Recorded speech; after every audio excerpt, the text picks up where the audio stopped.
हरे कृष्णा। आप सभी का बहुत बहुत स्वागत है आज के इस अध्याय में। अध्याय 13, जो कि एक नया सेक्शन भी ओपन कर रहा है हमारे लिए भगवत गीता में, ज्ञान योग का। इस अध्याय के साथ क्षेत्र क्षेत्रज्ञ विभाग योग, प्रकृति पुरुष और चेतना, इस अध्याय के संग हम तीसरे सेक्शन में आ जाते हैं और हमने सक्सेसफुली 2 सेक्शन को कंप्लीट कर लिया है। बहुत अच्छे से हम लोगों ने उसको सीखा है, समझा है। आई होप कि आप सब लोगों को बहुत अच्छे से समझ में आए होंगे। पहले 2 सेक्शंस कर्म योग और भक्ति योग। भक्ति योग बहुत सुंदर है। भक्ति योग अपने आप में बहुत विशेष महत्व रखता है और पूरे भगवत गीता का सार है। इसलिए भगवान ने उसको बीच में रखा हुआ है, भक्ति योग को। उसके बाद हमारा थर्ड सेक्शन शुरू होता है। अभी तक हम 2/3 ऑफ भगवत गीता को कंप्लीट कर चुके हैं और जितनी सुंदर वो अध्याय थे, अभी टेक्निकली उतना ही थोड़ा सा टफ ये चैप्टर बनने वाला है। टेक्निकली थोड़ा सा है ना, इसमें कुछ टर्म्स आते हैं जिसे समझना बहुत ज्यादा आवश्यक है और धीरे धीरे आप इसे समझेंगे। थोड़ा सा स्टार्टिंग में हो सकता है आपको लगे कि अभी एकदम से क्लियर नहीं हो रहा है, तो किसी भी तरीके का प्रेशर लोड मत लीजिएगा। उसको रिकॉल कीजिएगा, दोबारा स्टडी कीजिएगा, समझ आ जाएगा बहुत अच्छे से। तो शुरुआत करते हैं इस अध्याय की और धीरे धीरे चलेंगे और ये क्लियर करेंगे। हरे कृष्णा।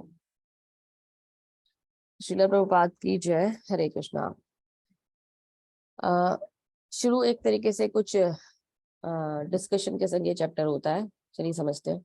अगर भक्ति ही परिणीति है, मतलब अंतिम चरण है, तो ज्ञान को अंतिम 6 अध्यायों में क्यों प्रस्तुत किया गया है। मतलब यहाँ ये पूछा जा रहा है या बताया जा रहा है कि अगर भक्ति ही सार है तो हम ज्ञान को लास्ट में क्यों पढ़ रहे हैं, या भगवान ने ज्ञान को लास्ट में क्यों रखा है। तो इसका आंसर में मिलता है, सही मायने में पूर्ण भगवत गीता ही भक्ति है। प्रथम 6 अध्याय चर्चा करते हैं कि कैसे कार्य के माध्यम से भक्ति को प्राप्त किया जा सकता है।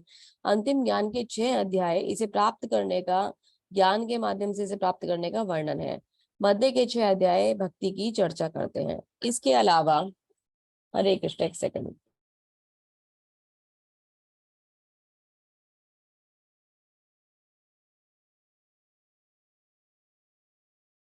हरे कृष्णा। इसके अलावा 12वें अध्याय में कृष्ण ने बताया कि वे व्यक्तिगत रूप से भक्तों को जन्म और मृत्यु से बचाते हैं। अंतिम 6 अध्याय भौतिक दुनिया से खुद को निकालने के लिए आवश्यक है। ज्ञान क्यों जरूरी है, अभी हमने समझ लिया कि भक्ति से हम लोग सब कुछ प्राप्त कर सकते हैं, लेकिन वो भक्ति करी कैसे जाए, खुद को भौतिकता से हटाया कैसे जाए, उसके लिए क्या आवश्यक है, उसके लिए ज्ञान आवश्यक है। ज्ञान माया से छुटकारा पाने में सहायता करती है और हमें कृष्ण की ओर आकर्षित करती है। इसलिए जब हम भक्ति प्राप्त करने के लिए ज्ञान का उपयोग करते हैं तो भक्ति का हिस्सा बन जाता है ज्ञान, है ना। जब हमारा टारगेट क्या होता है, भक्ति होता है, तो ज्ञान ऑटोमेटिकली उसका, मतलब जब हम ज्ञान के द्वारा भक्ति को प्राप्त करते हैं तो ऑटोमेटिकली भक्ति का पार्ट बन जाता है और बहुत ही आवश्यक हो जाता है हमें। मतलब जब हम उन्हें कर्म के द्वारा भक्ति करना सीख लिया, भक्ति को हमने जान लिया कि भक्ति क्या है और कैसे हमें मिल सकती है, तो ज्ञान से अपने जो हमारा ये मन है, हृदय है, उसको प्रकाशित करके हम भगवान की भक्ति में और सुंदर तरीके से लग सकते हैं, भक्ति को और ज्यादा सही बना सकते हैं। तो देखना ये होगा कि ये अध्याय हमें किस तरीके से आगे बताता है। तो बहुत अच्छे तरीके से इसमें समझाया जाएगा। बस थोड़ा सा टेक्निकली इसमें कुछ टर्म्स आएंगे जिन्हें समझना होगा। अगर आप उसे समझ जाते हैं तो चैप्टर बहुत ही इजी हो जाएगा आपके लिए। हरे कृष्णा, आगे चलते हैं। तो शुरू होता है अर्जुन के प्रश्न के साथ। अर्जुन उवाच प्रकृतिम पुरुषम चैव क्षेत्रम क्षेत्रज्ञमेव च एतद्वेति तुम इच्छामि ज्ञानम ज्ञेयम च केशव। कुछ प्रश्न अर्जुन पूछ रहे हैं, डिस्कस करेंगे। श्री भगवान उवाच, भगवान उत्तर भी दे रहे हैं। इदम शरीरम कौन्तेय क्षेत्र मित्य अभिधीयते एतदो वेति तम प्राहु क्षेत्रज्ञ इति तदिदः। अर्जुन ने कहा, हे कृष्ण, मैं प्रकृति एवं पुरुष, भोक्ता, क्षेत्र एवं क्षेत्रज्ञ, ज्ञान तथा ज्ञान ज्ञेय के विषय में जानने का इच्छुक हूँ। मतलब वो 3 यहाँ पे टॉपिक और 6 सब्जेक्ट, मतलब 6 एक्चुअली सब्जेक्ट्स के बारे में जानना चाहता है। कौन कौन से? प्रकृति एवं पुरुष, क्षेत्र एवं क्षेत्रज्ञ, ज्ञान एवं ज्ञेय। 6 पॉइंट्स है जिनको अर्जुन यहाँ जानने का इच्छुक है और डिस्कस करना चाहता है। भगवान ने कहा, हे कुंती पुत्र, यह शरीर क्षेत्र कहलाता है और इस क्षेत्र को जानने वाला क्षेत्रज्ञ कहलाता है। तो एक पॉइंट को भगवान ने स्टार्टिंग में ही क्लियर कर दिया। यह शरीर जो है, ये जो हमारी बॉडी है, इसको क्षेत्र कहते हैं। इसको जानने वाला जो है, हमें पता है कि हमारा शरीर है, इसको क्षेत्रज्ञ कहते हैं। ठीक है, क्यों कहते हैं आगे समझेंगे। अभी इसको समराइज कर दिया गया है। प्रकृति, यानी उसने पूछा था प्रकृति पुरुष क्षेत्र, क्षेत्र के ज्ञानम और ज्ञान। तो प्रकृति क्या है? मेटीरियल वर्ल्ड है ना, भौतिक प्रकृति को प्रकृति कहा जाता है। पुरुष कौन है? जो इस भौतिक प्रकृति का आनंद भोगता है, उसको पुरुष कहते हैं। क्षेत्र कौन है? क्षेत्र ये हमारा शरीर यानी कि तन।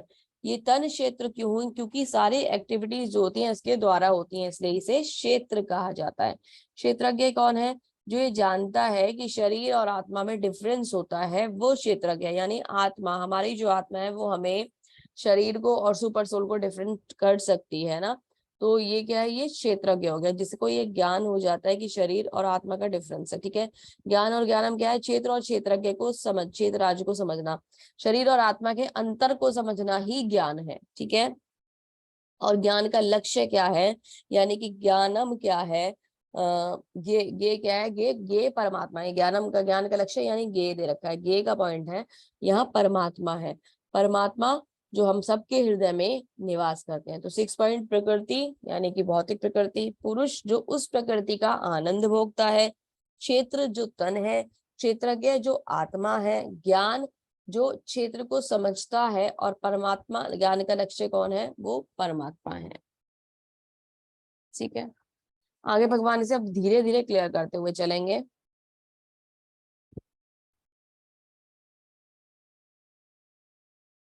क्षेत्रम चापि माम विधि सर्वेषु भारता, क्षेत्र क्षेत्रज्ञो ज्ञानम यत यत ज्ञानम मतम मत मम। इससे पहले मैं आपको बता देती हूँ, जो हमने पहले वाला पॉइंट पढ़ा था उसमें कुछ पॉइंट है, डिस्कस करते हैं। जो हमारा ये शरीर है, ये शरीर बद्ध जीव के लिए कर्म क्षेत्र है। मतलब जो हम बद्ध जीव, हम आत्मा है, हमारे लिए ये शरीर कर्म क्षेत्र है और भौतिक प्रकृति पे अपना प्रभुत्व जताने का प्रयत्न करता है। मतलब एक्चुअली हम लोग क्या करते हैं, हम इस धराधाम पर जब वो है, पृथ्वी पर जब हम होते हैं, तो हम क्या करते हैं कि हमें क्या करना होता है, हमें हर चीज पर अपना प्रभुत्व जताना होता है। मतलब भौतिक प्रकृति पर हम अपना प्रभुत्व दिखाना चाहते हैं, उस अकॉर्डिंग हमें कर्म क्षेत्र प्राप्त होता है। जैसा हम कर्म करना चाहते हैं वैसा ही हमें कर्म क्षेत्र यानी कि शरीर प्राप्त होता है। और ये शरीर क्या है? शरीर इंद्रियों से बना हुआ है। बद्ध जीव जब इंद्रियों की तृप्ति करना चाहता है, उन्हें भोगना चाहता है, तो उसको एक शरीर प्रदान किया जाता है। ठीक है, यानी कि जीव जो है वो यहाँ पर आकर भोग या आनंद का सुख लेना चाहता है, इसलिए उसको एक शरीर प्रदान किया जाता है, वो उसका कर्म क्षेत्र बन जाता है। इसलिए बद्ध जीव के लिए ये जो शरीर है, ये क्षेत्र या कर्म क्षेत्र कहलाता है। अभी आपको क्लियर हुआ होगा ना कि हमारा जो शरीर है ये क्षेत्र क्यों कहलाता है, क्योंकि हम यहाँ पे इसके द्वारा सारी एक्टिविटीज को करते हैं। जैसी एक्टिविटीज हम करना चाहते हैं, हमें उस प्रकार के शरीर प्राप्त होते हैं। ठीक है, अभी चलते हैं आगे। तो यहाँ नेक्स्ट श्लोक में भगवान क्या कह रहे हैं, हे अर्जुन, आपको समझना चाहिए कि मैं सभी क्षेत्रों का ज्ञाता हूँ और इस शरीर में उसके ज्ञाता को समझने को ज्ञान कहा जाता है, यही मेरी राय है। तो भगवान क्या बता रहे हैं, हमारे यहाँ, हमारे शरीर में दो प्रकार की आत्माएं होती हैं। एक हम होते हैं आत्मा और एक होते हैं भगवान परमात्मा। तो जैसा कि हम होते हैं, हम किसी एक चीज को बारे में जानते हैं, यानी अपने शरीर के बारे में जानते हैं। परमात्मा जो होते हैं वो सबके शरीर में के बारे में जानते हैं। तो प्रत्येक शरीर में दो आत्माएं होती हैं, आत्मा और परमात्मा, लेकिन एक शरीर व्यष्टि का ज्ञाता है और भगवान जो होते हैं वो परम ज्ञाता होते हैं और हर एक के शरीर में विद्यमान रहते हैं। प्रत्येक शरीर के कर्म क्षेत्र के ज्ञाता होते हैं भगवान। कौन होते हैं? प्रत्येक व्यक्ति के जो कर्म क्षेत्र है, यानी जिसका जो शरीर है, उसके ज्ञाता होते हैं। वो सब कुछ जानते हैं और हम केवल अपने ही बारे में जानते हैं। कैसे? जैसे एक नागरिक अपने भूखंड के बारे में जानता है। अगर हमारे पास कोई प्लॉट हो या कोई खेत हो या थोड़ी सी जमीन हो, तो हमें उसके बारे में कंप्लीट पता होता है ना कि ये हमारी जमीन है, यहाँ पे हम बिल्डिंग बना रहे हैं या खेती कर रहे हैं, हम क्या कर रहे हैं। लेकिन जो उसका उस एरिया का जो ऑफिसर होगा या प्रधान होगा या राजा होगा, तो उसको वहां एरिया के सारे लैंड्स के बारे में पता होगा। अगर कहीं पर कोई गलत कंस्ट्रक्शन चल रहा है, कोई गलत खेती हो रही है, तो वो तुरंत से एक्शन ले सकता है, क्योंकि उसको पता है कि कहाँ पे क्या काम हो रहा है। जबकि इंडिविजुअल केवल अपने बारे में जानता है कि मेरे फील्ड पर क्या काम हो रहा है ना।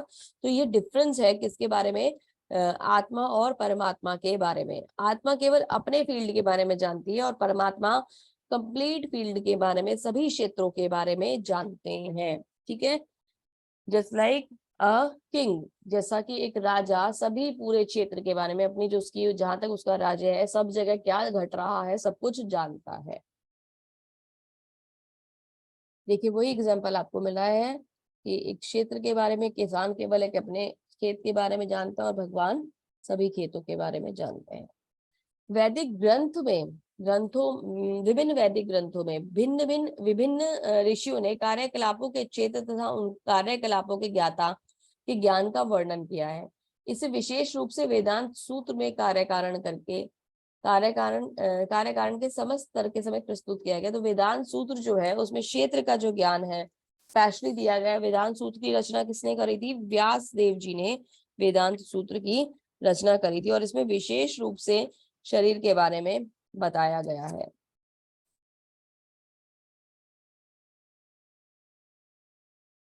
अभी आगे चलते हैं। देखिए अब हमें समझना होगा, बहुत धीरे धीरे समझते हुए चलिए।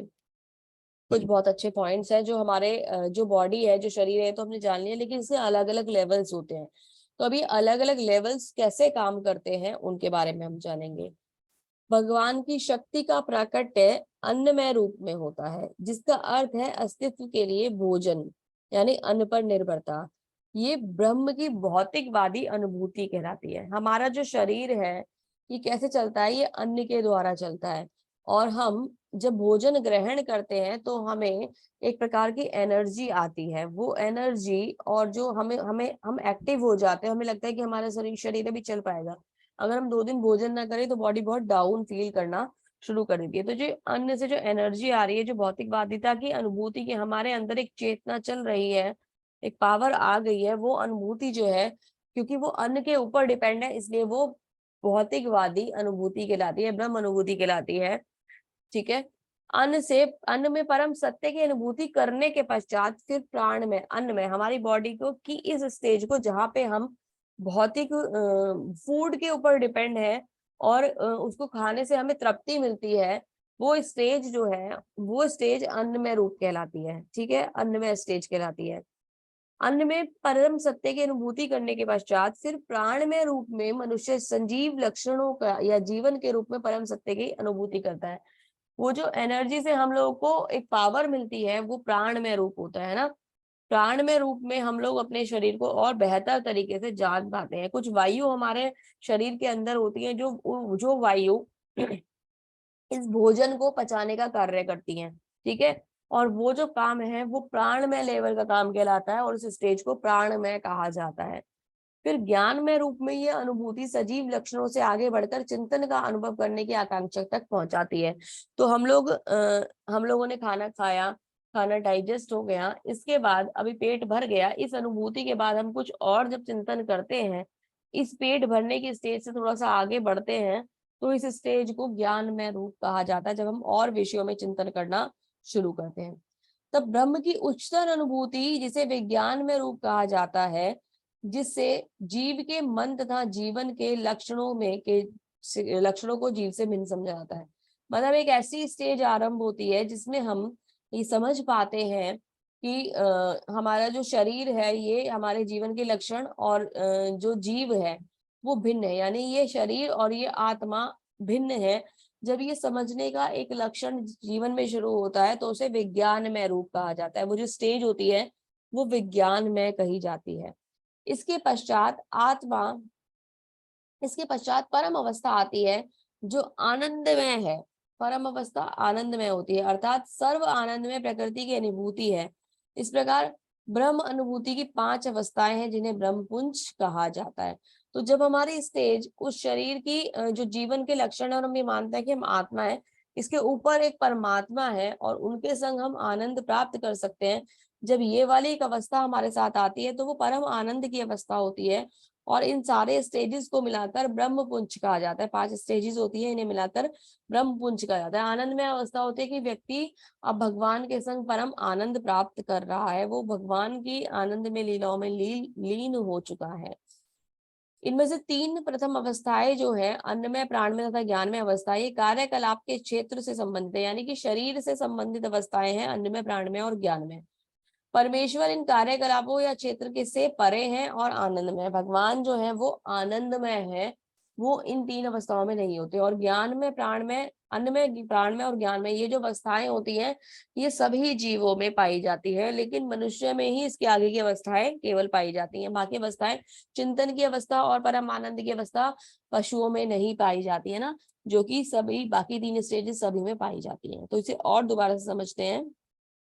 पहले आया अन्न में, अन्न पर डिपेंडेंसी, फिर अन्न से तृप्ति होने के बाद उसकी वायु के द्वारा डाइजेस्ट करना, प्राण में उसको डाइजेस्ट करने के बाद हमें संतुष्टि होना कि हमने उसे डाइजेस्ट कर लिया है और now we are feeling energetic, तो वो ज्ञान में हो गया।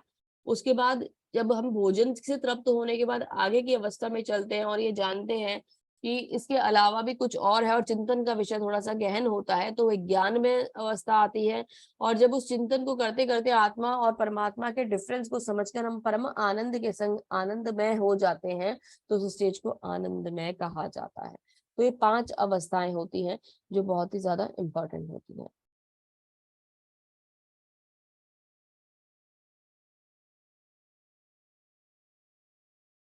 पांच महाभूत यानी कि 5 एलिमेंट्स, उसके साथ कौन कौन से 5 एलिमेंट्स? पृथ्वी, अग्नि, जल, आकाश और वायु।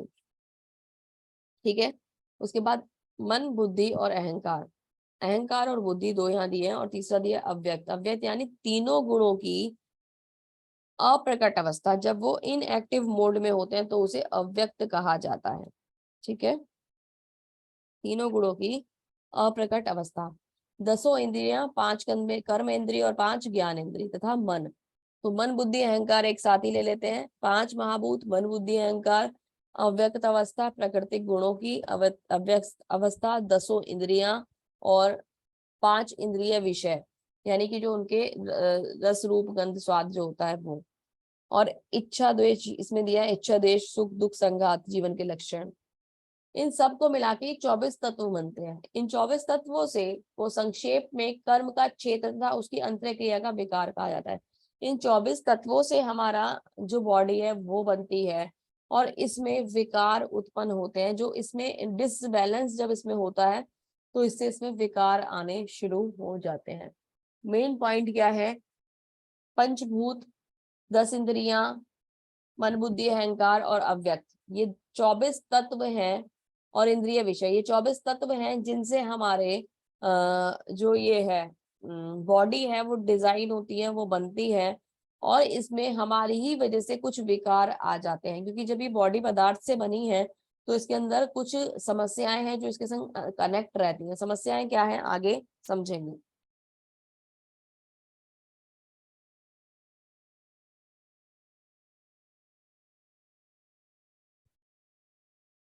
अभी बहुत सुंदर तरीके से भगवान इस अध्याय को समझा रहे हैं और ज्ञान के विषय में भगवान बता रहे हैं। चलिए जानते हैं।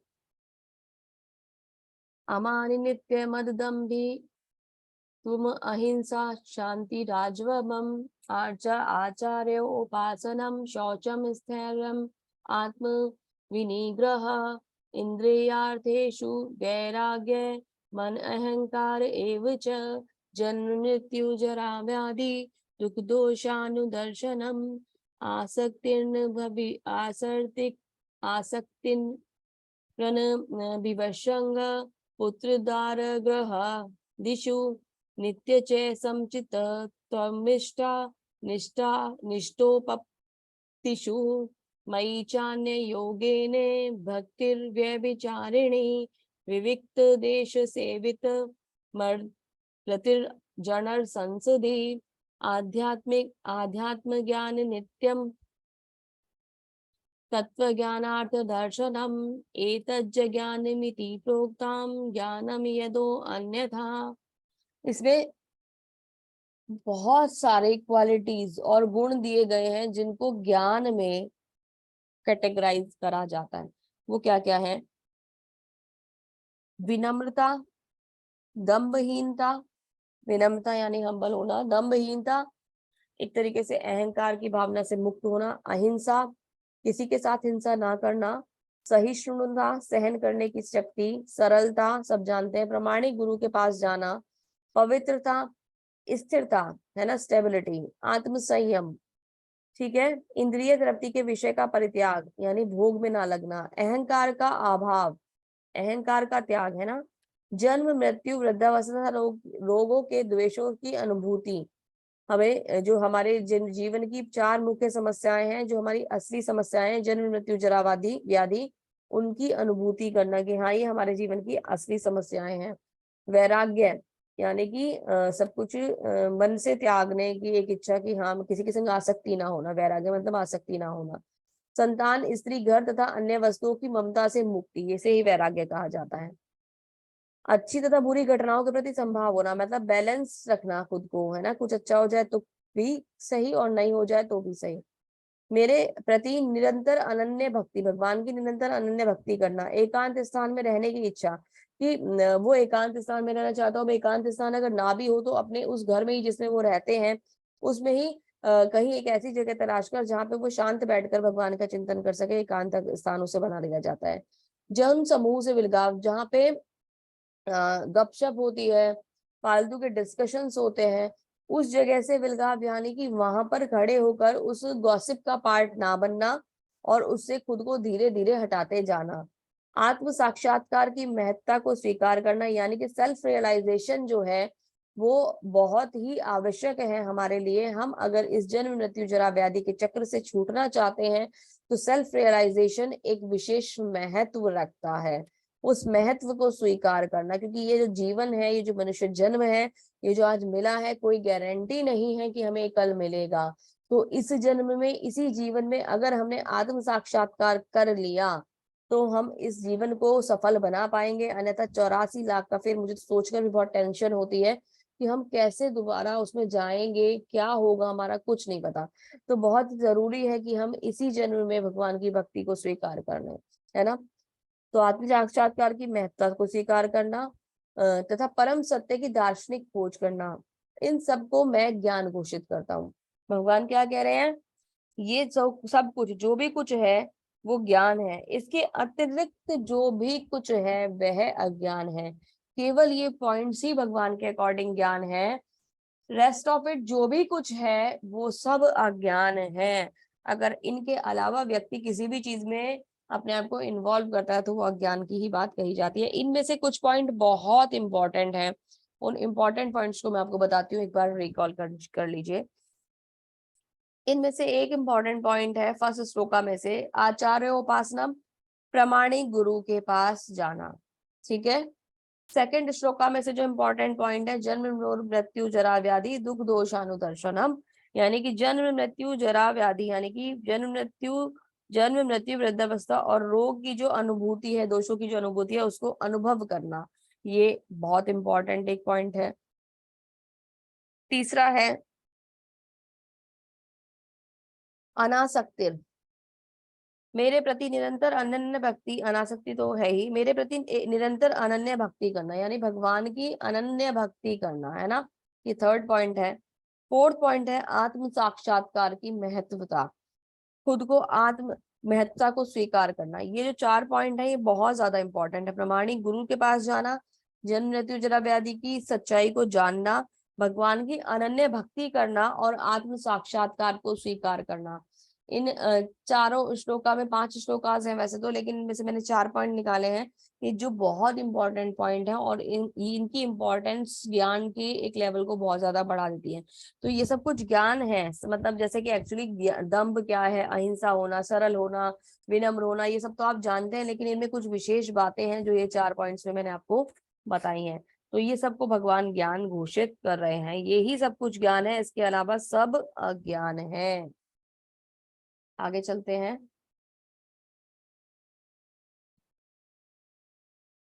अभी देखिए वो पॉइंट्स को और डिटेल्ड में यहाँ पर बताया जा रहा है।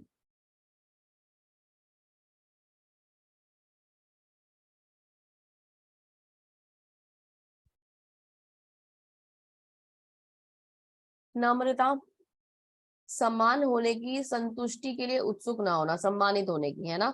नम्रता का मतलब क्या है कि कोई मुझे आके रिस्पेक्ट करे, ये एक इच्छा ना होना नम्रता कहलाती। शिष्टता, समझना कि तुम शरीर नहीं हो, इस प्रकार सम्मान और अनादर एक ही है। जब हम यही नहीं मानेंगे कि हम बॉडी हैं, हम शरीर हैं, तो हमारे लिए क्या सम्मान और क्या अपमान, सभी बातें एक ही हो जाएंगी। ठीक है। सहनशीलता, जब हम सहन करना सीख जाएंगे तो दो क्या है, दूसरों से अपमान और अपमान सहने का अभ्यास करना। क्या सहना है हमें, अगर किसी ने हमारा अपमान कर भी दिया तो हमें उस बात पे फर्क नहीं पड़ता, क्योंकि हम क्या है, हम ये शरीर नहीं है, हम आत्मा है। और उसने जो अपमान करा है वो शरीर का करा होगा, आत्मा का थोड़ा ना करा है, हम ये मानकर। और अगर कभी कुछ कह भी दिया और कुछ बुरा लग भी गया तो आप उसको चुप रहिए, कोई आर्ग्यूमेंट्स में मत जाइए। सादगी, इतना सादा कि अपने दुश्मन को भी सारे सच का खुलासा कर दे, है ना। इतना सादा जीवन होना चाहिए कि जो सामने वाला दुश्मन है, आप उसके सामने भी सब चीजों को ओपन कर दें। ठीक है। जबकि इतना सीधा व्यक्ति होता नहीं है, लेकिन सादगी हो तो इस तरीके की होनी चाहिए। ठीक है। इसे साधारण व्यक्ति कहा जाता है। एक आध्यात्मिक गुरु को स्वीकार करना, ये बहुत ही ज्यादा जरूरी है, वो मैं इंपॉर्टेंट पॉइंट्स में आपको बता भी चुकी हूँ। स्वच्छता, जो बाहरी भी होनी चाहिए और आंतरिक भी होनी चाहिए। बाहरी स्वच्छता हम कैसे करते हैं, स्नान करके, और आंतरिक स्वच्छता जप के द्वारा होते हैं। जब हमारे हृदय को शुद्ध बना देता है, जिसमें भगवान आकर विराजमान होते हैं और अपना ज्ञान जो होता है वो हमें देते हैं। तो जप का बहुत महत्व है। रोज मैं आपको जप के बारे में बताती हूँ, कोई दिन ऐसा नहीं जाता जब हम जप के बारे में डिस्कशन नहीं करते हैं। तो एटलीस्ट जो लोग जप नहीं करते हैं, उन्हें 1 राउंड से तो एटलीस्ट शुरू करना चाहिए। एक बार एक माला जप 5 से 7 मिनट का टाइम निकालकर आप कर सकते हैं। भगवान को आप यही सोच लीजिए कि आप भगवत गीता पढ़ रहे हैं ना, और अगर आप भगवान को धन्यवाद देना चाहते हैं तो वो धन्यवाद आपके एक माला जप के माध्यम से आप भगवान को दे सकते हैं। तो आप एटलीस्ट एक माला जप कीजिए, और इसमें लाभ केवल और केवल आपका है, इसमें मेरा कोई लाभ नहीं है या भगवान का कोई लाभ नहीं है, लाभ केवल आपका है ना। तो आपका लाभ होगा, और आपको एक ऐसा लाभ होगा जिसकी आप कल्पना भी नहीं कर सकते, है ना। तो जब बहुत आवश्यक है। स्थिरता, आध्यात्मिक जीवन में प्रगति करने का दृढ़ संकल्प है ना, कि आपको क्या करना है, उसमें स्थिरता रखनी है। मतलब ऐसा नहीं कि आज एक राउंड चैंटिंग कर लिया और कल को छोड़ दिया, अरे माता जी बोरिंग लग रहा है, अरे माता जी 1 राउंड में भी नींद आ जाती है, अभी मन नहीं कर रहा।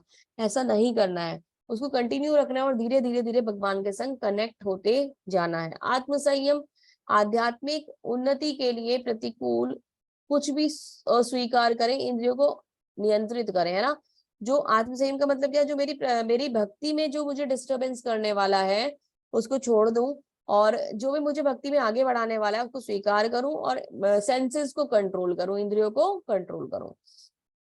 इंद्रिय वस्तुओं का त्याग, अनावश्यक मांगों को पूरा करने के लिए नहीं, केवल भक्ति की सेवा के लिए, शरीर को फिट रखने के लिए करता है, क्या रखने के लिए करता है क्या।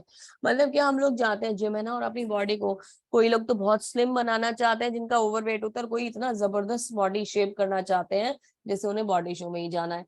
तो जबरदस्ती की उन एक्टिविटीज में टाइम को वेस्ट नहीं करना है, खुद को उतना सही रखिए जितना हमें भगवान की सेवा के लिए आवश्यक है, इस शरीर को चलाना, है ना। ऐसा तो नहीं होना चाहिए कि अगर हम 24 घंटे बीमार रहेंगे तो भगवान की सेवा नहीं कर पाएंगे। तो हम सही हो, हम फिट हो, जैसे कि हम वॉक पे जाते हैं, स्विमिंग करते हैं, तो ये दोनों बेस्ट एक्सरसाइज होती हैं और हमारे शरीर को पूरी तरीके से फिट रखती हैं, क्योंकि इसमें शरीर के सारे अंग कार्य करते हैं। तो बहुत सुंदर एक्सरसाइजेस हैं। आप अपने शरीर को फिट रखिए और भगवान की सेवा निरंतर करते रहिए। ठीक है। झूठे अहंकार की अनुपस्थिति, ये क्या है, अहंकार न करना। अस्वीकार करें कि मैं ये शरीर हूँ या मन हूँ, स्वीकार करें कि मैं कृष्ण का सेवक हूँ। अपने आप को शरीर मानना बंद करके भगवान का दास मानना शुरू कर दें। ठीक है। बुराई की धारणा, उचित स्रोत से इनके बारे में नियमित रूप से सुने, भौतिक जीवन से घृणा करें। हमें ये समझ जाना चाहिए कि ये जो हमारा भौतिक जीवन है ये नश्वर है, ये आज है कल नहीं रहेगा। हम जैसा आज दिखते हैं हम कल वैसा नहीं दिखेंगे, है ना। हमारा ये शरीर ढल जाएगा, ये समय निकल जाएगा, और धीरे धीरे धीरे हम मृत्यु की तरफ हर दिन हर क्षण अग्रसर होते जा रहे हैं। और ये समय निकल गया और ये दोबारा नहीं आया, तो एक समय क्या होगा, मृत्यु साक्षात हमारे सामने होगी। तब हमें पछतावा होगा कि हमें भगवान का ध्यान आ जाता तो बहुत अच्छा था। नियमित रूप से अगर भक्ति करेंगे तो अगर हम अंत समय में भगवान का ध्यान नहीं भी कर पाए तो भगवान हमें याद आ जाएंगे ऑटोमेटिकली, वो हमें अपनी संरक्षण प्रदान करेंगे और हम वो कम से कम ना, वो जो यमराज वाला टॉर्चर है वो हमें झेलना नहीं पड़ेगा। वो बहुत डिफिकल्ट है, हजारों बिच्छू के डंक मारने जैसा कष्ट होता है, माता जी ने बताया था ना। तो उतना कष्ट झेलेगा कौन भाई, एक सुई भी चुभ जाए, कांटा भी चुभ जाए तो भी दर्द होता है, वो हजारों बिच्छू वाला डंक कौन झेलना चाहता है। तो कम से कम भगवान का नाम ले लीजिए, ताकि ये मृत्यु तो आसान हो जाए, जो आनी ही है एटलीस्ट वो तो आसान हो जाए। गति तो भगवान ही बताएंगे क्या होगी, पर कम से कम मृत्यु तो सही हो जाए, है ना। अनासक्ति, कृष्ण के लिए सब कुछ बलिदान करने के लिए तैयार है ना, मतलब हमें जो भौतिक मटेरियल है इसमें उलझने की बजाय सब कुछ भगवान की सेवा में लगा देना, है ना। सब कुछ भगवान की सेवा के लिए अर्पित कर देना। पत्नी बच्चे परिवार आदि के साथ कोई उलझाव ना होना। यदि आप कृष्ण चेतना को सही तरीके से करते हैं तो ये ऑटोमेटिकली धीरे धीरे कम हो जाता है। मतलब हम उनसे लगाव तो रखते हैं, ऐसा नहीं है कि हम उनसे घृणा करने लगते हैं, वो तो हम कभी भी नहीं कर सकते क्योंकि सबके हृदय में परमात्मा है। हम उनके लिए सारे कर्तव्य भी पूरे करते हैं, पर हमारा जो मन होता है वो आसक्त कहाँ होता है, वो भगवान के साथ होता है, वो परिवार के साथ आसक्त नहीं होता है। कोई अगर ये कहता है कि मैं 10 साल से कृष्णा कॉन्शियसनेस में हूँ और परिवार का मोह अगर वो नहीं छोड़ पा रहा है, हाय मेरी पत्नी ने ये कर दिया, मेरे बच्चे ने ये कर दिया, मेरे पति ने ये कर दिया, वो कर दिया, मेरे भाई बहनों ने ये कर दिया, अगर आज भी आप इन्हीं आलाप विलाप में लगे हुए हैं तो कोई भी फायदा नहीं होगा। वो फिर झूठा कृष्ण संग, कृष्ण भावनामृत संग है। कोई वो झूठी एक आपकी भावना है, क्योंकि आप तो वहीं उलझे हुए हो, आपने तो प्रगति करी नहीं की। जबकि ऐसा होता नहीं है, तो मैंने आपको एक एग्जाम्पल दिया है, ऐसा होता नहीं है। जो भगवान की भक्ति में जाता है, भगवान उसके हृदय में अपनी भक्ति के साथ साथ वैराग्य भी उत्पन्न कर देते हैं। वो सारे कर्तव्य पूरे करता है, जैसे अर्जुन कर्तव्य पूरे कर रहा है और करेगा, है ना। सारे कर्तव्य पूरे करता है और साथ साथ भगवान का स्मरण रखता है, और बहुत विशेष भगवान का उसके हृदय में जगह होती है। भौतिक लाभ हानि, इवन माइंडनेस को क्या कहते हैं, भौतिक लाभ हानि में अभिन्न तथा व्यथित नहीं होना। क्या मतलब, वो बेसिकली भगवान की सेवा में लगा रहे, उससे कहीं कभी भी व्यथित ना हो। और आगे निष्काम भक्ति, भक्ति की 9 प्रक्रिया, 9 जो नवदा भक्ति के जो स्टेप्स हैं उनमें संलग्न रहना। श्रवणम कीर्तनम अर्चनम वंदनम वाले जो 9 स्टेप्स हैं उनमें एकांत जगह में रहने की ख्वाहिश, यानी भौतिकवादी लोगों से दूर रहना, घुलना मिलने की ज्यादा इच्छा ना करना, और भक्त की संगति में रहना। अभी एकांत जगह तो हमें नहीं मिलेगी, है ना। हम लोग कहीं पे भी जाके, जंगल में तो जाके रह नहीं सकते, वो एकांत है। पहली बात तो जंगल ही खत्म होते जा रहे हैं, दूसरी बात हम जाके रह भी नहीं सकते क्योंकि हम उस तरीके के व्यक्ति नहीं है। हम अपने घर में ही रहेंगे, लेकिन हम जहाँ भौतिकता की चर्चाएं चल रही होंगी, जहाँ भौतिकता एक विषय होगा, वहां से खुद को हटा लेंगे और भगवान की सेवा में खुद को लगाएंगे। हरे कृष्णा, आगे चलते हैं, एक सेकंड।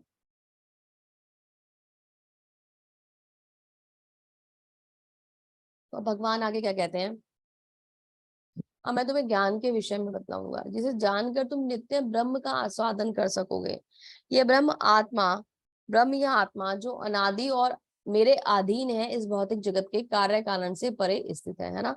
तो जो आत्मा है वो भगवान के इस भौतिक जगत से परे की चीज है। भगवान उस दिव्य चीज के बारे में हमें डिस्कशन करेंगे।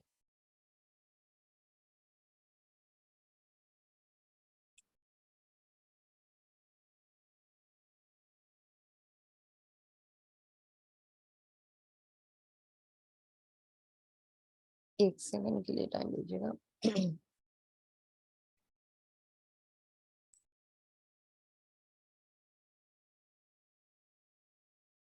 सर्वेन्द्रियाणि गुणाभ्यास सर्वेन्द्रियार्विजितम विवर्जितम आसक्तम सर्वभैच निर्गुण गुण भोक्त भोग च। परमात्मा समस्त इंद्रियों के मूल स्रोत हैं, फिर भी वे इन इंद्रियों से रहित हैं। वे समस्त जीवों के पालन करता होकर भी अनासक्त हैं। वे प्रकृति गुणों से परे हैं, वे फिर भी वे भौतिक प्रकृति के समस्त गुणों के स्वामी हैं। तो जो परमात्मा है वो हमारी इंद्रियों को सब चीजों के स्रोत है ना। हमारे शरीर को भी बनाने वाले भगवान है, इंद्रियों को बनाने वाले भी भगवान है, लेकिन वो किसी भी तरीके से, वो भगवान जो स्वयं भगवान है, जो मूल स्रोत है, वो जो भगवान है वो इन इंद्रियों से रहित है, उनके अंदर ये इंद्रियां नहीं है ना। क्योंकि उनकी इंद्रियां जो है वो दिव्य है, उनके शरीर और आत्मा में कोई भी अंतर नहीं होता, वो हम सबके पालन करता है, वो हम सबका जीवन चलाने वाले हैं, लेकिन वो किसी से भी आसक्त नहीं रहते, उनका किसी से भी अटैचमेंट नहीं होता।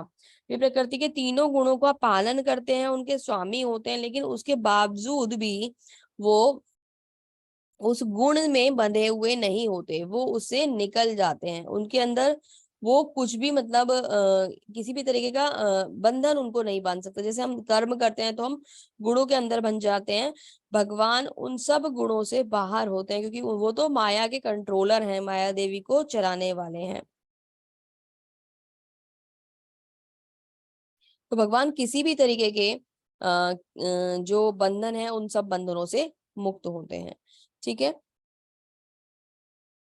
ये परमात्मा वहाँ हमारे हृदय में हमेशा निवास करते हैं और हमारे हृदय में बैठकर हमें सही और गलत के लिए इंस्पायर भी करते हैं ना, इंस्पिरेशन भी देते हैं। तो जैसे कि अब आप ये सोचो, कई बार ही लोग क्या कहते हैं कि हम गलत कर रहे थे, भगवान ने हमें रोका क्यों नहीं? तो भगवान ने हमें क्या करा है, बुद्धि भी दी है, भगवान ने हमें इच्छा भी दी है और भगवान ने हमें बुद्धि भी दी है, और भगवान हमें गलत के लिए प्रेरणा नहीं देते। हमारा मन गलत की तरफ भागता है तो फिर भगवान हमें रोक नहीं पाते, क्योंकि हमारी इच्छा जो है वो फ्री है और हम वो फ्री विल के संग कार्य करते हैं। आगे भगवान क्या कहते हैं, परम सत्य समस्त जीवों चर अचर के बाहर तथा भीतर स्थित है, वे भौतिक इंद्रियों के द्वारा जानने या देखने से परे है, यद्यपि वे अत्यंत दूर रहते हैं किंतु हम सबके निकट हैं। भगवान बहुत दूर हैं किंतु हमारे पास रहते हैं। नारायण प्रत्येक जीव के बाहर तथा भीतर निवास करते हैं। भौतिक और आध्यात्मिक दोनों ही जगत में भगवान का निवास होता है। क्योंकि वे निरंतर दिव्य आनंद भोगते हैं, अतः वह हम इसे मतलब समझ नहीं पाते कि भगवान कैसे, भगवान के ऐश्वर्य बहुत अलग तरीके के होते हैं। इसे इंद्रियों से जोड़कर नहीं देखना चाहिए हमें ना, कि भगवान जो है, क्योंकि भगवान का जो ऐश्वर्य है वो इंद्रियों से, भौतिक ऐश्वर्य नहीं है। उन्हें समझ के एक्चुअली जो हम भगवान को समझना चाहते हैं, हम भगवान को पूर्ण रूप से समझ नहीं पाते। भगवान दिव्य आनंद में रहते हैं और हमारी जो इंद्रियां हैं वो भौतिक हैं, तो हम भगवान को उस रूप में नहीं समझ सकते जिस रूप में भगवान होते हैं।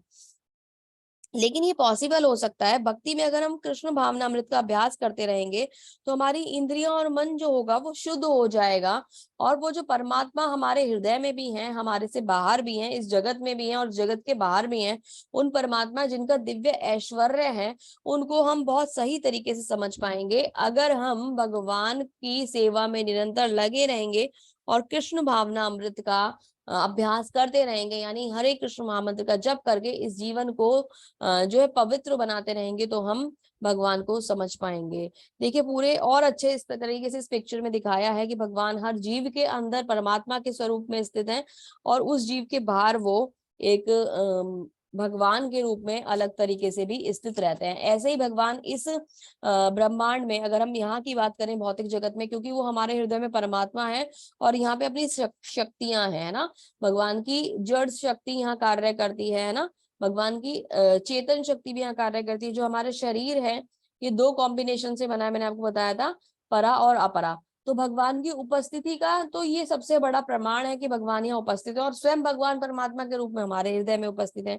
तो भगवान की उपस्थिति को इससे ज्यादा और हम क्या प्रमाण हमें चाहिए कि भगवान यहाँ उपस्थित है। लेकिन भगवान यहाँ से अलग भी है, जो भगवान अपने धाम में आनंद को प्राप्त करते हैं, क्योंकि हमारी इंद्रियां उस तरीके की नहीं है तो हम भगवान को उस तरीके से समझ नहीं पाते। आगे चलते हैं। वे समस्त प्रकाशमान वस्तुओं के स्रोत हैं, वे भौतिक अंधकार से परे हैं, अगोचर हैं, वे ज्ञान हैं, वे ज्ञेय हैं और ज्ञान के लक्ष्य हैं। जानने वाले भी वही हैं, ज्ञान भी वही है और ज्ञान को जानने का उद्देश्य भी वही है। वो सबके हृदय में स्थित रहते हैं। इसको कैसे समझा जा सकता है? भगवान ही सूर्य और चंद्रमा जैसे नक्षत्रों को प्रकाश देते हैं। जो प्रकाश जितना भी आता है हमारी इस पृथ्वी पर, क्योंकि ये तो स्वयं, इसका तो स्वयं का कोई प्रकाश नहीं है, तो यहाँ भगवान ने क्या करा, सूरज और चांद भेज दिए, उनको भगवान ने अपना प्रकाश दिया है जिससे वो प्रकाशित होते हैं। जबकि भगवान का जो धाम है, वैकुंठ धाम या गोलोक वृंदावन धाम, उन धामों में किसी भी सूरज और चंद्रमा की आवश्यकता नहीं पड़ती है।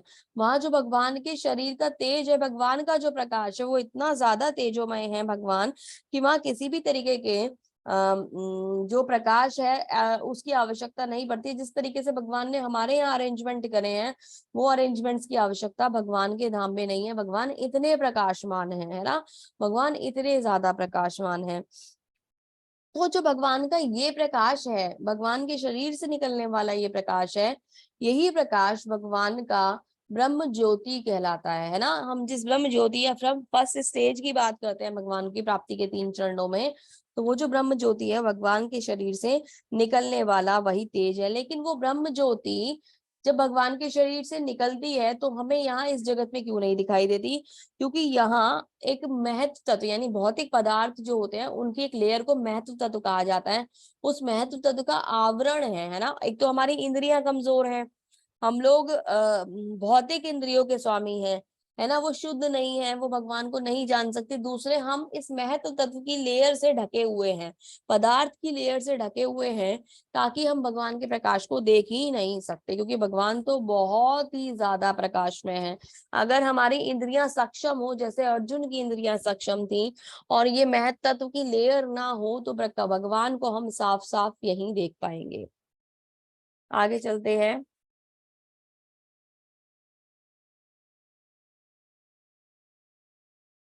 इस प्रकार मैंने कर्म क्षेत्र और शरीर के गेय का संक्षेप में वर्णन किया है।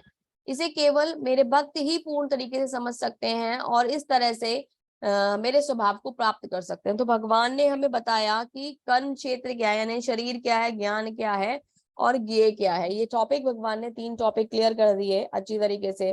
ठीक है,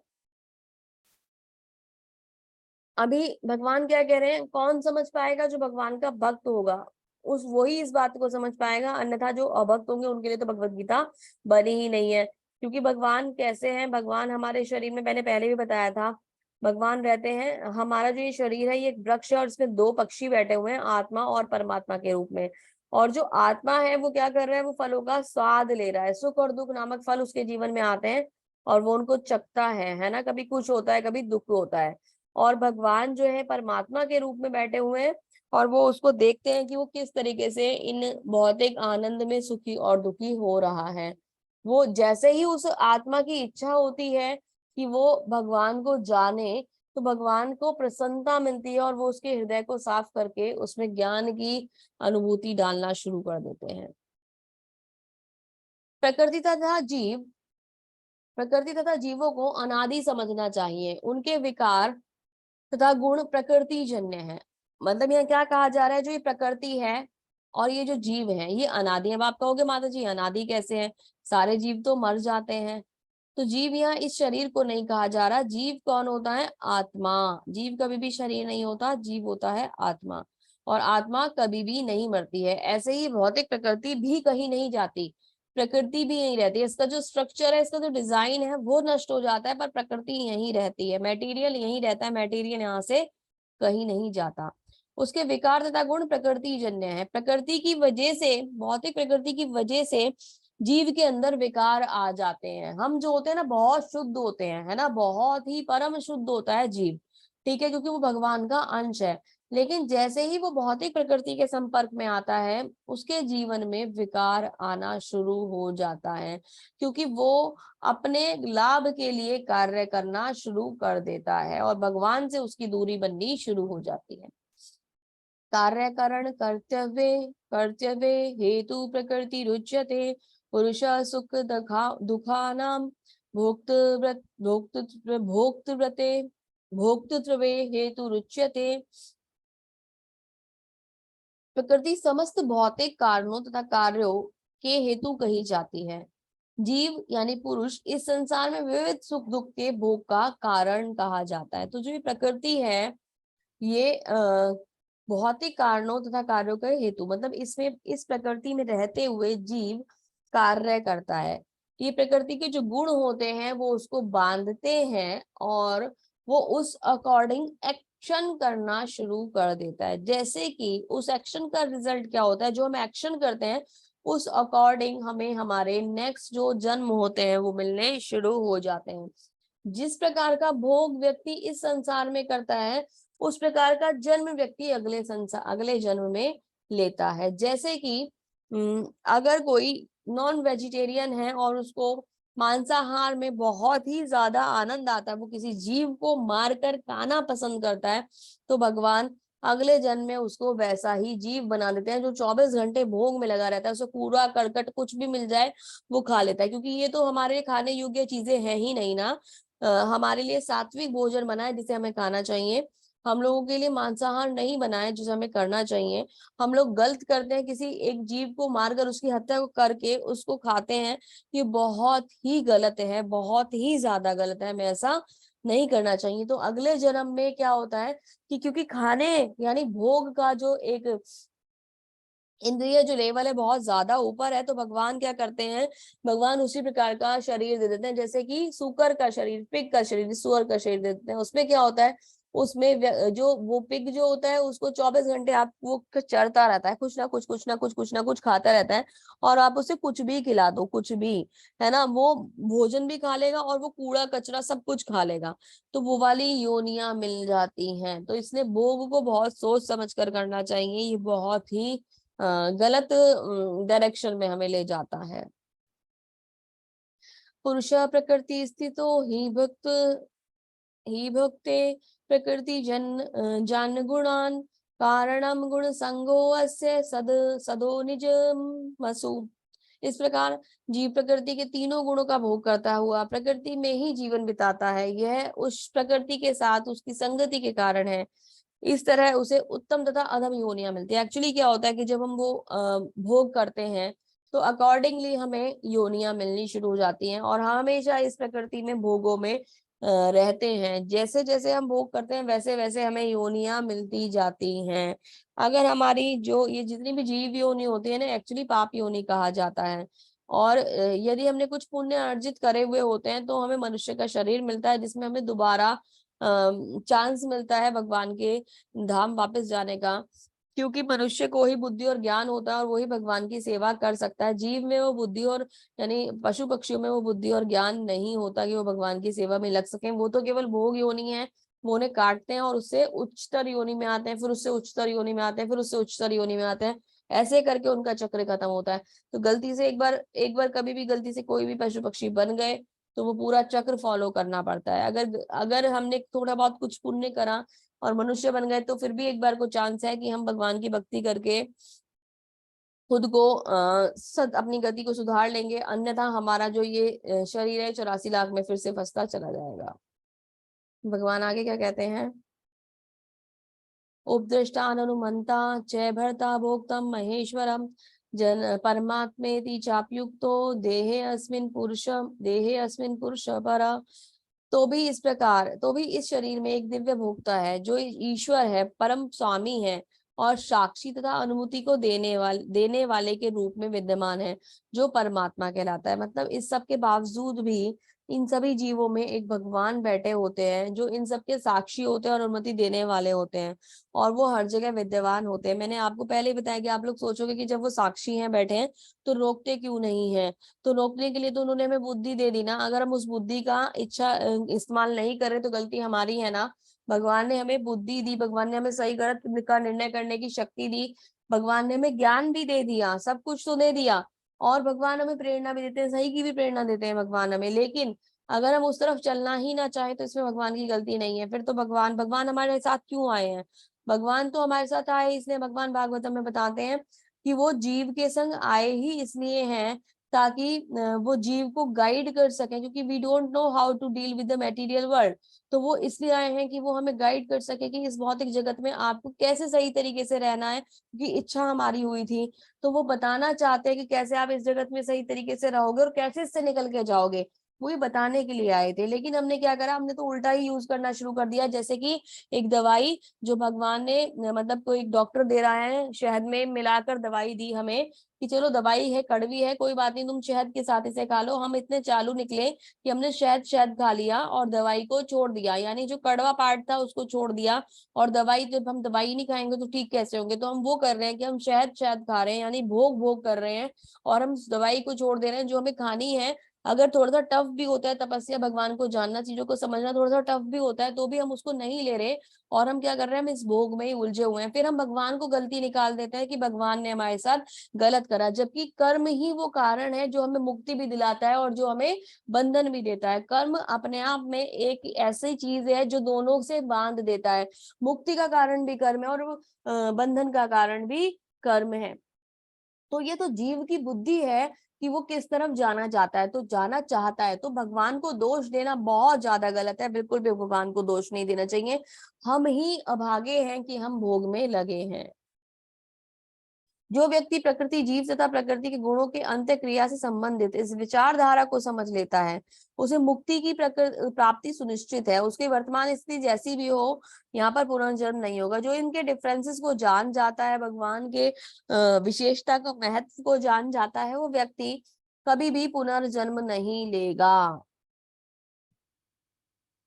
कुछ लोग परमात्मा को ध्यान के द्वारा अपने भीतर देखते हैं, तो कुछ दूसरे लोग ज्ञान के अनुशीलन द्वारा, और कुछ ऐसे हैं जो निष्काम कर्म योग द्वारा परमात्मा को देखते हैं। तो अलग अलग टेक्निक्स हैं जिनके द्वारा भगवान यानी परमात्मा का अपने अंदर अनुभव किया जा सकता है।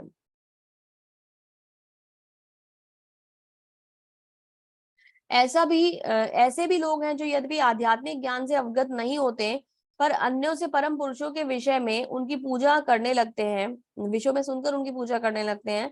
ये लोग प्रामाणिक पुरुषों से श्रवण करने की मनोवृत्ति होने के कारण जन्म मृत्यु के पथ को पार कर जाते हैं। मतलब पहले वाले में क्या बताया कि कुछ लोग तो खुद ही स्वतः ही ज्ञान को अर्जित कर सकते हैं, लेकिन कुछ लोग ऐसे होते हैं जिनके पास जो ज्ञान को मतलब समझ नहीं पाते, तो वो क्या करते हैं, वो प्रमाणिक गुरु के पास जाते हैं और गुरु के पास जाकर वो ज्ञान को सीखते हैं, सुनते हैं, और जब गुरु उन्हें ज्ञान देते हैं तो वो उसको फॉलो करते हैं और जन्म मृत्यु के चक्र को पार कर जाते हैं। जैसे माता देवहूति का उदाहरण दिया जा रहा है।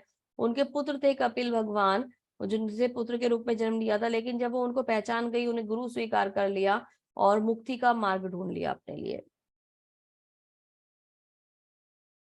हे भरतवंशियों में श्रेष्ठ, ये जान लो कि चर तथा अचर जो भी तुम्हें अस्तित्व में दिखाई दे रहा है, दिख रहा है, वह कर्म तथा क्षेत्र के ज्ञाता का संयोग मात्र है। हम सोचते हैं कि साइंटिस्ट कितना अच्छा कार्य कर रहे हैं ना, लेकिन ये बुद्धि भगवान ने जो दी है, ये भगवान ने ही दी है। इसमें जो कर्म तथा क्षेत्र तथा ज्ञाता का संयोग, यानी कि भगवान जो है वो उसके बैलेंस को बनाते हैं। ये बहुत बड़ा काम नहीं है कि कोई बहुत बड़ा अचीवमेंट हो गया है। ये तो चीजें भगवान ने मटेरियल वर्ल्ड में उस लेवल पे बनाई है कि लोग अचीव कर सकते हैं। इससे बहुत कुछ बड़ा है जो हमें अचीव करना बाकी है। संसर्वेतु सर्वेषु भूतेषु तिष्ठन्त परमेश्वर विनश्यत्य विशिष्यन्त य पश्यति स पश्यति। जो परमात्मा को समस्त जीवों में आत्मा के साथ देखता है और जो समझता है कि इस नश्वर शरीर के भीतर ना तो आत्मा है ना परमात्मा कभी भी विनष्ट होता है, वास्तव में देखता है। मतलब जो सही दृष्टि किसकी मानी जाएगी सही दृष्टि उस व्यक्ति की मानी जाएगी जो ये मान ले कि हम हमारे अंदर परमात्मा विराजमान है और हमारे अंदर हम जीव नहीं है, हम आत्मा है। तो वो मान ले कि हम आत्मा है और परमात्मा हमारे अंदर विराजमान है, और वही परमात्मा सभी के अंदर विराजमान है। जिस व्यक्ति की ऐसी दृष्टि हो गई, वही व्यक्ति सही दृष्टि वास्तव में रखता है, अन्यथा सब कुछ बेकार है और सब कुछ केवल भोग के सिवा कुछ भी नहीं है। जो व्यक्ति परमात्मा को सर्वत्र प्रत्येक जीव में समान रूप में देखता है, वह अपने मन द्वारा अपने आप को भ्रष्ट नहीं करता और इस प्रकार वह दिव्य गंतव्य को प्राप्त करता है। तो गति किसकी सुंदर होगी? जो सब में परमात्मा का निवास देखता है ना, जिसको ये रियलाइजेशन होना चाहिए, हो जाए कि सबके हृदय में भगवान है, सबके हृदय में परमात्मा है, सॉरी, हरे कृष्णा। तो जो व्यक्ति इस तरीके से देखना शुरू कर देगा, उसकी गति सुंदर होनी शुरू हो जाएगी। जो ये देखता है कि शरीर द्वारा सारे कार्य संपन्न किए जाते हैं, जिसकी उत्पत्ति प्रकृति से हुई है, और जो देखता है कि आत्मा कुछ भी नहीं करता, वे यथार्थ में देखता है। यानी कि एक कुछ व्यक्ति ऐसे होते हैं, देखो अपने आप को शीशे में देख रहे हैं, वो मानते हैं कि हम एक मशीनरी है और ये मशीनरी को हम चला रहे हैं, भौतिक प्रकृति चला रही है। वो ये नहीं जानता कि जो अंदर बैठा हुआ ड्राइवर है वो कौन है, आत्मा और परमात्मा उसके संग निवास कर रहे हैं, उसको इंस्ट्रक्शन दे रहे हैं। वो इस बात को नहीं मानते। भौतिकवादी जो लोग होते हैं वो कहते हैं कि एक बॉडी एक मशीन की तरह कार्य करती है, जिस समय मशीन जो होती है वो रुक जाती है, उस समय हमारी मृत्यु हो जाती है, और हम ही हैं वो जो इस मशीनरी को बना रहे हैं। भौतिकता में मतलब वो मानते हैं कि जो इसकी सृष्टि हुई है मनुष्य की संतानोत्पत्ति के कारण ये सृष्टि इतनी आगे बढ़ी है, या जीव की संतानोत्पत्ति के कारण सृष्टि इतनी आगे बढ़ी है, अन्यथा कोई और कारण नहीं है इस सृष्टि की रचना का। वो आत्मा और परमात्मा के कॉम्बिनेशन को नहीं मानते और नहीं मानना चाहते। वो अपने खुद के जो विजन उनको दिख रहा है मिरर में, वो उसको ही सब कुछ मानते हैं, और मैं ये हूं ये मानकर वो कार्य करते हैं। यद्यपि आकाश सर्वव्यापी है, किंतु सूक्ष्म प्रकृति के कारण किसी भी वस्तु से में लिप्त नहीं होता। इस तरह ब्रह्मांड ब्रह्म दृष्टि में स्थित आत्मा शरीर में स्थित होते हुए भी शरीर में लिप्त नहीं होता। देखो, प्रकाश सब जगह जाता है लेकिन किसी के अंदर इन्वॉल्व नहीं होता ना। एक समय पर प्रकाश सब जगह से हट जाता है और अंधेरा हो जाता है ना। उसी प्रकार हमारी आत्मा किसी भी भौतिकता में इन्वॉल्व नहीं होती, शरीर से डिफरेंट होती है, और समय आने पर वहां से निकल जाती है और दूसरा शरीर धारण करती है।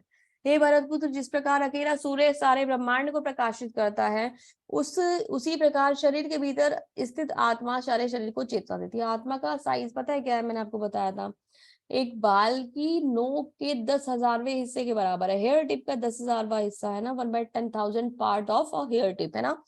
तो जब इतना छोटा सा एक अंश आत्मा वो हमारे पूरे शरीर को चेतना देती है। कैसे चेतना देती है? जैसे सूर्य पूरे संसार को प्रकाश देता है। वो छोटा सा अंश जो हमारी नजरों से देखा भी नहीं जा सकता, वो हमारे शरीर को पूरी चेतना देता है। आप सुन रहे हैं, मैं बोल रही हूँ, आप बैठे होंगे, उठेंगे, चलेंगे, फिरेंगे, खाएंगे, सोएंगे, जगेंगे, ये सब कुछ कैसे हो रहा है? ये उस चेतना के द्वारा हो रहा है। जो लोग ज्ञान के चक्षु से शरीर तथा ज्ञाता के अंदर को देखते हैं, वे भव बंधन की मुक्ति की विधि को भी जानते हैं और परम लक्ष्य को प्राप्त करते हैं। तो ज्ञान इतना आवश्यक है, जिसको सब कुछ हमने बताया, इतना आवश्यक है जानना कि भगवान का डिफरेंस जो है हमें समझ में आ जाए, आत्मा और परमात्मा का संबंध हमें समझ में आ जाए, तो हम अपने परम लक्ष्य को जान सकते हैं। इसी के साथ ही अध्याय समाप्त होता है। प्रभुपाद जी के सारांश के द्वारा हम इसे संपूर्ण करेंगे।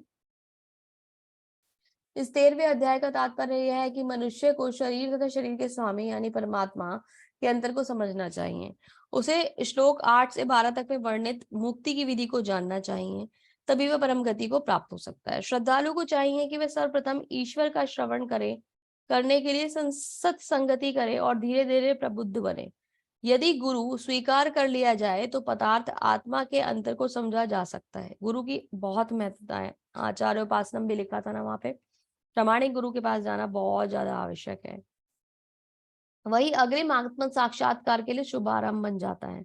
गुरु अनेक प्रकार के उपदेशों को अपने शिष्य को देहात्म बुद्धि से मुक्ति देने की शिक्षा देते हैं। उदाहरणार्थ भगवत गीता में कृष्ण अर्जुन के भौतिक बातों से मुक्त होने की शिक्षा देते हैं ना। जैसे अर्जुन ने क्या करा, कृष्ण को गुरु स्वीकार कर लिया और उसे भौतिकता से मुक्ति दिला रहे हैं, वैसे ही हमें हमारे प्रामाणिक गुरु जो होंगे वो इस संसार से मुक्ति दिलाएंगे। तो हमें प्रामाणिक गुरु के पास जाना आवश्यक है, बहुत ही ज्यादा। मनुष्य यह तो समझ सकता है कि शरीर पदार्थ है, 24 तत्वों में विश्लेषित किया जा सकता है। जीवन के लक्षण इन्हीं तत्वों की अंतःक्रिया यानी विकार है। मतलब हम हमारे अंदर जो जन्म मृत्यु जरा व्याधि है वो हमारे ही विकार है। किंतु इनसे ऊपर जो आत्मा और परमात्मा है, आत्मा तथा परमात्मा दो हैं। ये भौतिक जगत आत्मा तथा 24 तत्वों के सहयोग से बना है। ये जो सारी सृष्टि है, जैसे कि बताया, जीव जो है मतलब जड़ और चेतन दो शक्तियों से बना है। तो जड़ क्या है? 24 तत्व, और चेतन क्या है? वो आत्मा है। तो इन दोनों के कॉम्बिनेशन से जगत बना है। मनुष्य को चाहिए कि गुरु की सहायता से इस अध्याय को भली बात ही समझ ले। पहली बात तो ये अध्याय समझना बहुत जरूरी है, और दूसरी बात, इससे अगर मुक्ति चाहते हैं तो गुरु का साथ होना बहुत ज्यादा आवश्यक है। ये टॉपिक थोड़ा सा लेंथी था, ये चैप्टर थोड़ा सा टेक्निकल था, थोड़ा सा डिफिकल्टी का लेवल हायर था, लेकिन अगर अभ्यास करेंगे तो ये समझ में आएगा। ये एक बार में समझ में नहीं आता है, ये धीरे धीरे समझ में आएगा। रिकॉल करेंगे तो समझ में आएगा। तो किसी भी प्रकार का प्रेशर मत लीजिएगा इस चैप्टर का। अब जब स्टडी करेंगे, इसको धीरे धीरे समझेंगे तो समझ में आ जाएगा। मेन पॉइंट क्या है? मेन पॉइंट जानने वाला ये है कि हम शरीर नहीं है, हम आत्मा है, और हम इस शरीर से अलग हैं, और हमें भगवान की सेवा के लिए कार्य करना है। ये ही ज्ञान बहुत ज्यादा महत्वपूर्ण है। इस सब का सार जो निकलता है, सारी जो चीजें हैं, शरीर मतलब आत्मा और परमात्मा दो अलग अलग चीजें हैं, और हम जो है हम शरीर को आत्मा नहीं मानना चाहिए। शरीर और शरीर आत्मा भिन्न है, और इनका डिफरेंस जो है वो हमें बताता है कि हमें परमात्मा की सेवा में लग जाना चाहिए। तो बहुत सुंदर तरीके से प्रभुपाद जी ने हमें इसे समझाने की कोशिश करी है। ठीक है, टेक्निकली थोड़ा सा टफ है, लेकिन आप लोग सब प्रैक्टिस करेंगे तो उसे धीरे धीरे समझ पाएंगे, और प्रयास कीजिएगा इसे समझने का। सार भी बता दिया, गुरु की शरण में जाइए और इसको समझिए। पहले गुरु से समझने का प्रयास कीजिए, फिर गुरु को अपने जीवन में लेके आ जाइए, जो हमें सही तरीके से इस मार्गदर्शन कर सकें कि हम आत्म साक्षात्कार कैसे कर पाएंगे। ठीक है, तो गुरु का होना बहुत आवश्यक है जीवन में। इसी के साथ इस अध्याय को यहीं समाप्त करते हैं। आप सभी का बहुत बहुत धन्यवाद अंत तक बने रहने के लिए और सुनने के लिए और समझने के लिए। आई होप कि आप इसे दोबारा से स्टडी करेंगे और इसे समझने का प्रयास करेंगे। श्रील प्रभुपाद की जय। हरे कृष्णा। बहुत बहुत धन्यवाद आप सबका। हरे कृष्ण। हरे कृष्ण माता जी, धन्यवाद माता जी। हरे कृष्ण माता जी।